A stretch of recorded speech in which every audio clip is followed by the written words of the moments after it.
My viewers never watched an entire video until I tried this powerful script writing strategy from another creator. So in this video, I'm going to reveal what this strategy is, how to use it so you can massively improve the retention on your videos, and which of my videos got this retention. But before we begin, if you don't create your title and thumbnail first, this strategy will fail. But we'll come back to that later. Now in this strategy, which was created by Ed from Film Booth, you'll approach script writing in 6 steps.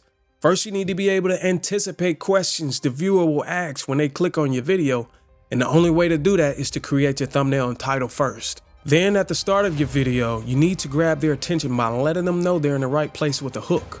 After that, you outline what you plan to deliver in the video with the setup. As the story goes on, you create a loop to keep things interesting and make people wait around to see what happens next. Finally, you point to a video the viewer would want to watch next and end the video.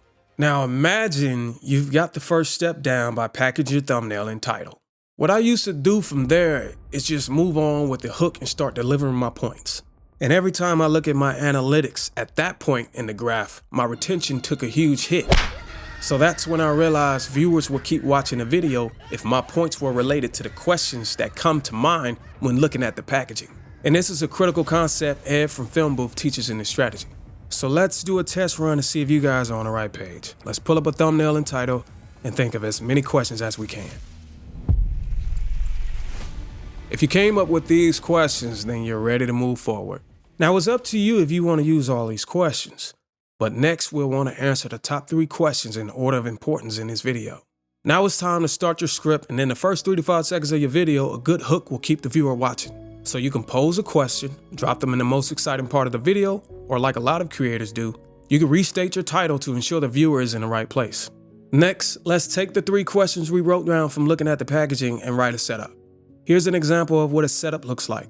So in this video, I'm going to reveal what this simple step is, how any level of editor can easily transform their videos using it, and give you an example of YouTubers blowing up, harnessing its epic power. You must deliver the answer to these questions. Now, loops are questions creators pose in between points and answer later in the video to keep viewers waiting around. Here's a few loop starters you can use in your video. Now, here's an example of what a loop looks like from Ed.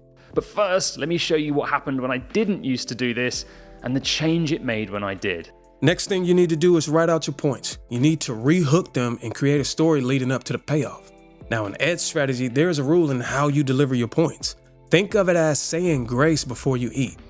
I must warn you, if you fail to do this, you will see dips in your retention because most viewers do not want to stick around after they've gotten the information they need. Here's an example of me rehooking my viewer, telling a story, and delivering a payoff. Now, let's think about why it's important to pick a niche based on your ability to create content every day. Picture this. Your YouTube channel is all about microphones and you review the latest, greatest, and budget-friendly options. You can easily whip up a video because you already own a few of the latest microphones. But then a new trending microphone hits the market and you realize you don't have the money to buy and review it. This is when you understand the importance of choosing a niche that allows you to stay consistent. Finally, it's time to think of the next video the viewer may be interested in watching. Here's an example of me doing that with this video you're watching right now by pointing to the actual video that got me to 122.9% average percentage viewed.